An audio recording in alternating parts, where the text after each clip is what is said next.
ګرانو هیوادوالو، د کرونا ویروس د خپریدو مخنیوي لپاره لاسونه هر ورځ څو ځله د 20 ثانیو لپاره په اوبو او صابون ومینځئ یا یې په میکروب ضد موادو پاک کړئ.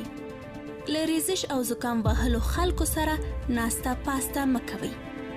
د ټوخي او پرنجي پر وخت خولې او پوزې ته دستمال یا مړوند ونیسئ. په روغبړ کې چاته لاس او غېږه مه ورکوئ او مه یې ښکلوئ. ګڼې ګوڼې ځایونو ته مه ځئ.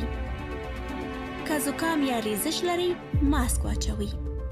د بدن مقاومت لوړولو لپاره سی ویټامین لرونکي میوې، مالټه، نارنج، کیوي او ترکاري وخورئ.